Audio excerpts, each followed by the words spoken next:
Sehingga putusannya nanti akan onslah dan atau Pak Rasman akan dibebaskan.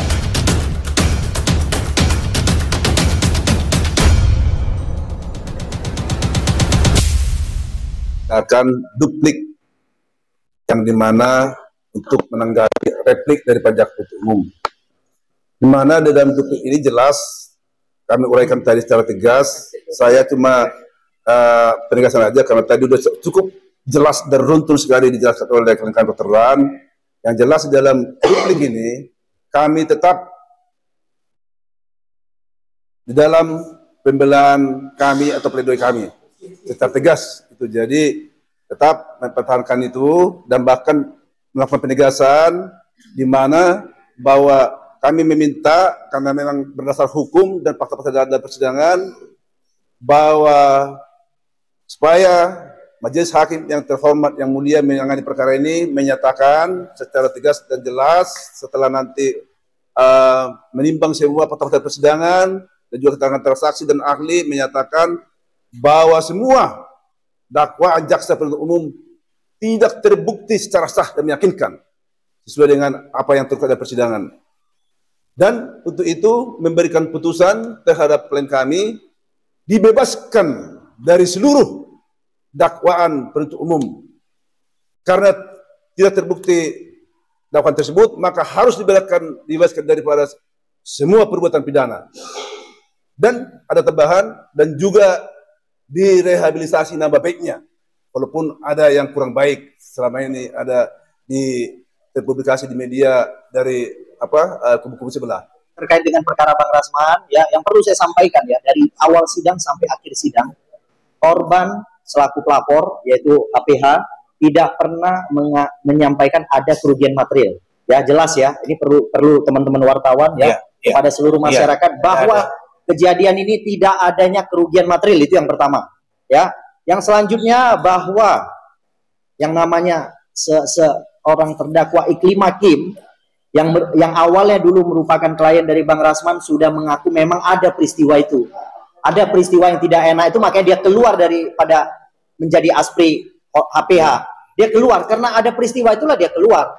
Nah sekarang dengan adanya peristiwa itu kemudian pernah diperintahkan Bang Rasman untuk mempublikasi peristiwa itu, malah Bang Rasman dituntut 2 tahun. Ini kelihatannya sudah sakit semua nih. Ya JPU udah sakit semua nih saya rasa ini. Ya kan, bagaimana sudut pandang JPU bisa lebih berat Bang Rasman penerima kuasa daripada yang memberikan kuasa, ya, yang memerintahkan. Ini udah aneh ya. Jadi menurut saya minta majelis hakim ya kepada KY untuk memantau proses pemberian putusan ini, karena saya khawatir pemberian putusan ini nanti juga tidak fair. Ya, jadi saya minta KY lakukanlah tugas kalian. Jadi majelis hakim, ketua pengadilan, lakukan tugas yang objektif.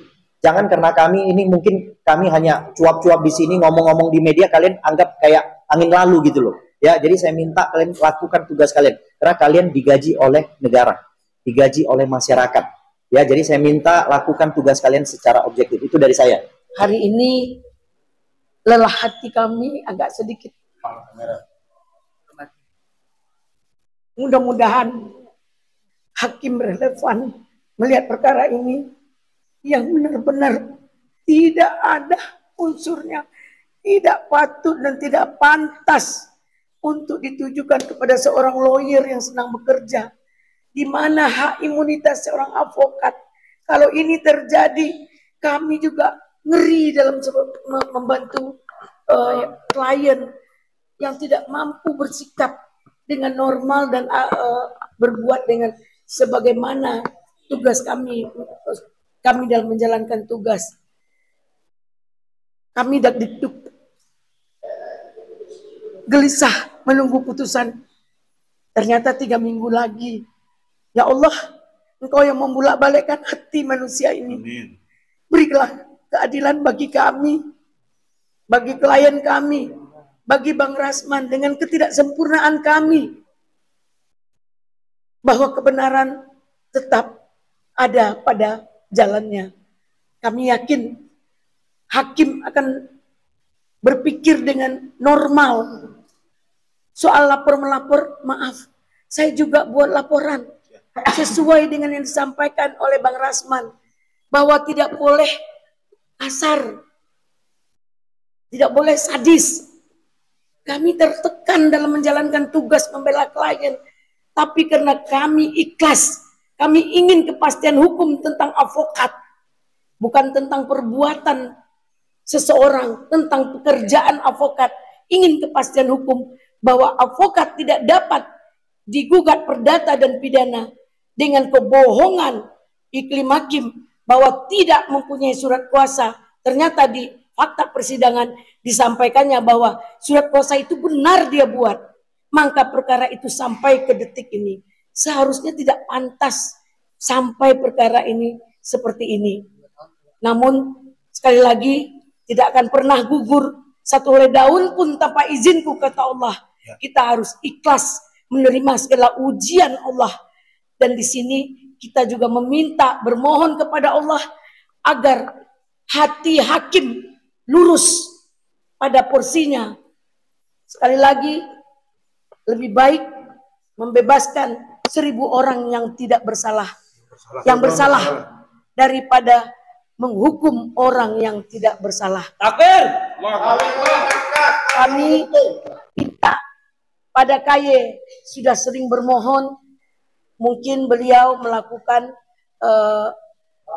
melihat atau memantau. Mungkin kami juga ingin menyampaikan pledoi atau duplik kami untuk dipahami oleh KY atau majelis atau hakim agung apa yang sebenarnya terjadi dalam perkara Bang Rasman ini, agar hakim Sofia tidak gegabah dalam memberikan keputusan.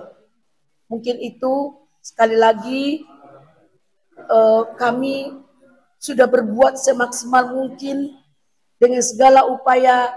Semoga Allah memberikan yang terbaik buat kami. Kami tetap pada pendirian kami yang sudah disampaikan pledoi, dan tadi sudah sama-sama kita dengarkan, kami bacakan duplik yang intinya bahwa Pak Rasman ini sebagai advokat jelas sudah menerima surat kuasa dari kelima dan menjalankan profesinya sebagai advokat. Jadi tidak ada lagi celah majelis hakim untuk memutus perkara ini bersalah. Dan diakui. Dan sudah fakta-fakta persidangan sudah nyata, dan media-media juga sudah mengikutinya persidangan ini. Jadi memang tidak ada celah lagi. Kalau ini dihukum, ya, maka terindikasi hukuman atau hukum di negara kita ini memang carut marut. Tadi disampaikan oleh Pak Rasman bahwa ada keributan di PN Selatan, itu mereka tidak melaporkan, tapi di sini melaporkan. Jadi ada semacam yang dikatakan diskriminasi dalam perkara ini. Jadi itu beberapa pertemuan yang kemarin-kemarin ini diindikasi ada intervensi kepada jaksa, bahkan ini hakim menunda sampai 3 minggu. Mungkin ini mencari referensi ya, referensi apa sebenarnya putusan nanti. Tapi tetap kami meminta supaya hukuman itu tetap dibebaskan Pak Rasman. Amin. Jadi jangan ada lagi nanti advokat-advokat setelah ini, ya, dikarenakan kliennya tidak konsisten, kemudian menjadi tersangka itu pengacara. Jangan sampai itu terjadi, ya. Kalau itu terjadi, heboh jadinya semua pengacara se-Indonesia. Itu saya katakan sering. Apalagi masalah ya, pornografi. Nah, itu harus kita hilangkan dari bumi ini, ya. Jangan sampai kita ini semua juga bisa pacaran, membawa cewek-cewek untuk joget-joget. Tapi gimana anak dan istri kita?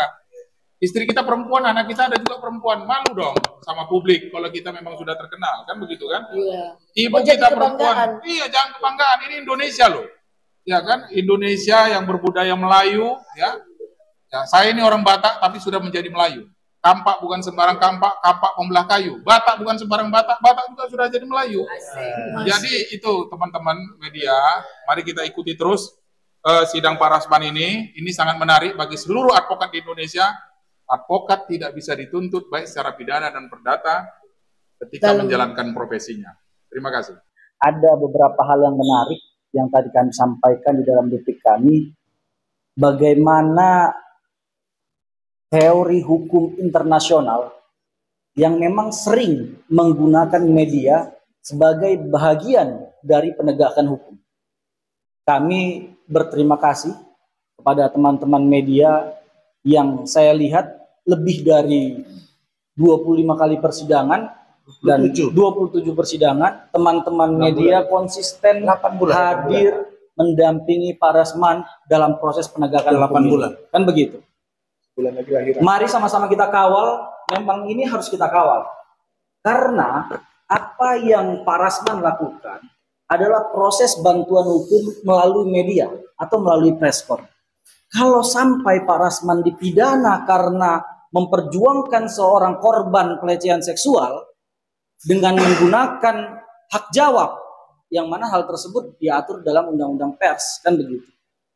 Ini akan menutup ruang ke depan media dalam meliput lawyer dalam beraktivitas atau berperkara.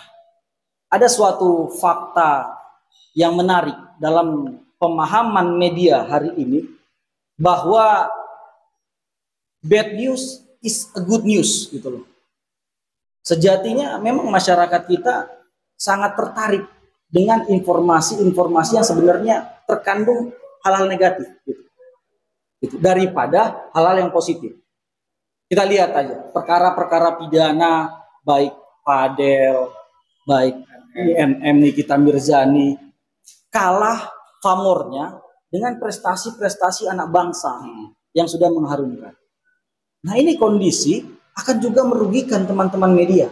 Makanya hari ini terima kasih kami sampaikan kepada teman-teman media yang terus konsisten membela dan menyuarakan bahwa pers harus independen, kan begitu. Baik, kemudian begini, terkait dengan materi pledoi yang kami sampaikan tadi, pertama dan yang paling utama kami tegaskan bahwa kami telah mematahkan seluruh dalil-dalil yang disampaikan dalam replik dan juga tuntutan penuntut umum.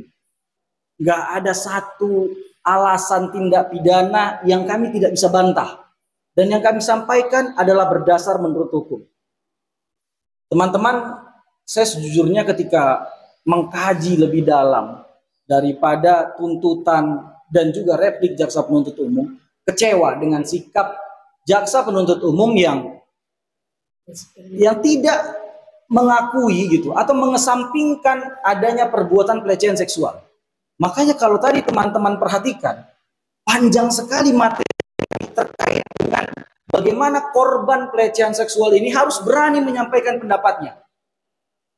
Keliru bahwa jaksa penuntut umum berusaha mendalilkan pelecehan seksual itu tidak ada hanya karena setelah kejadian Hotman dan Iklimah masih ada hubungan baik gitu.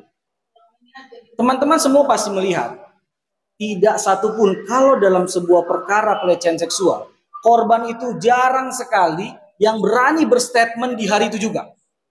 Hari itu kejadian, besoknya dia sampaikan. Jarang sekali. Dan bahkan hampir tidak ada. Karena selalunya korban dari pelecehan seksual, saya mohon maaf, ini selalu ada relasi kuasa di antaranya gitu. Antara bos dengan bawahan, antara guru dengan murid. Bagaimana seseorang itu berani menyampaikan? Di sisi lain dia akan ditekan dengan pekerjaannya, dengan kalau guru dengan murid, dengan nilainya gitu. Posisi inilah yang harus mengesampingkan dalil-dalil jaksa penuntut umum yang menyatakan bahwa Hotman Paris dan Iklimah setelah bulan Maret, bahkan April, itu masih sering bersama. Ya karena posisi ini gitu. Kemudian, bantahan berikutnya yang telah kami sampaikan dalam duplik kami adalah terhadap bukti tangkapan layar. Saya sebenarnya dengan Pak Rasman ketika mendraft duplik ini lucu melihat sikap ataupun bantahan ini. Karena hampir semua tuntutan, replik yang disampaikan oleh jaksa penuntut umum juga didasari oleh tangkapan layar gitu. Kemudian saya sampaikan kepada Pak Rasman, baik Pak, kalau mereka menyatakan 3 bukti ini originalitasnya dipertanyakan, artinya bisa jadi itu adalah editan, kita tambahkan bukti-bukti yang kita punya. Sehingga 13 tangkapan layar kami cantumkan dalam duplik kami. Ada satu fakta menarik, perdebatan saya juga dengan Pak Rasman ketika menyelesaikan duplik ini, yaitu perdamaian antara Iklim Hakim dengan Hotman Paris Hutapea. Teman-teman, jika teman-teman mengikuti perkara ini sejak tahun 2002 sampai dengan 2022, mohon maaf, sampai dengan 2025 hari ini, pasti ada hal yang sangat janggal dari sikap-sikap yang diperlihatkan oleh Iklim Hakim. Pertama, dari mulai bulan Februari sampai dengan April, dia bersama dengan Iklimah. Dia bersama dengan Hotman. Ya kan? Mereka terlihat mesra, baik, kan gitu. Kemudian, di bulan April, Mei, sampai dengan Juni, dia menyatakan bahwa dirinya dilecehkan oleh Hotman Paris Hutapea. Kemudian mengadu kepada Pak Rasman, kemudian didampingi oleh Pak Rasman. Tetapi di bulan Juli, Agustus, dan sampai sekarang, tiba-tiba antara Iklimah dengan Hotman Paris baikan lagi gitu, mesra lagi. Bahkan ada satu fakta juga yang tersampaikan dalam persidangan. Ketika dilaksanakan mediasi oleh Cyber Polri, Hotman di situ terang-terangan memeluk Iklimah. Mencium. Bahkan cenderung pada mencium atau menempelkan pipinya ke pipi Iklimah. Gitu. Bagaimana mungkin ini bisa terjadi kalau tidak ada sesuatu di belakangnya? Saya sejujurnya di dalam duplik sudah membuka sebuah fakta yang memang ini saya dengar langsung informasi ini, bahwa Iklimah menerima sesuatu dari Hotman Paris Hutapea dengan nilai yang sangat fantastis. Tapi dengan ikhtikat baik, Pak Rasman menyampaikan sudah tidak perlu kita sampaikan itu di dalam duplik, demi pertimbangan-pertimbangan bahwa materi kita sudah kuat dan Pak Rasman pun berkeyakinan bahwa Pak Rasman akan dibebaskan dalam perkara ini. Kemudian teman-teman, ada satu materi lagi yang coba ditentang oleh jaksa penuntut umum, yaitu siapa yang paling berwenang mengadili seseorang advokat atau menyatakan bahwa advokat ini beritikat baik atau tidak. Jaksa penuntut umum menyatakan bahwa DKOA, Dewan Kehormatan Organisasi Advokat, tidak memiliki kewenangannya. Secara sederhana kami bantah dengan pertanyaan, lantas siapa yang berwenang kalau bukan DKOA? Selain pendapat yang disampaikan oleh Pak Rasman tadi, tentu kita harus merujuk pada perundang-undangan. Dalam putusan Mahkamah Agung nomor 12 tahun 2016, dinyatakan dalam pertimbangannya yang menjadi batasan atau dilihatnya seseorang advokat melanggar itikat baik atau bukan, itu ditentukan pada perbuatannya apakah melanggar kode etik atau tidak. Jadi kalau pertanyaannya apakah melanggar kode etik atau tidak, tentu yang berwenang adalah DKOA atau Dewan Kehormatan Organisasi Advokat. Dihubungkan dengan putusan DKOA Pradi Bersatu pada Desember 2024 yang menyatakan bahwa Pak Rasman tidak bersalah, tidak melanggar kode etik dalam hal menangani atau mendampingi perkara Putri Iklimah Aprilia, maka sejatinya bukti ini adalah yang paling relevan untuk menyatakan bahwa Pak Rasman adalah advokat yang beritikat baik. Oleh karena itu, dalam hal putusan kami berkeyakinan bahwa Pak Rasman adalah terdakwa yang beritikat baik dan mengakui perbuatan bahwa postingan-postingan itu benar diupload, tetapi itu adalah permintaan Iklim Hakim. Artinya kalau perbuatannya ada, tetapi keyakinan kami bahwa perbuatan ini adalah bukan perbuatan yang tanpa hak atau melawan hukum, dan juga perbuatan ini bukanlah sebuah perbuatan tindak pidana. Sehingga putusannya nanti akan onslah dan atau Pak Rasman akan dibebaskan dari segala tuntutan.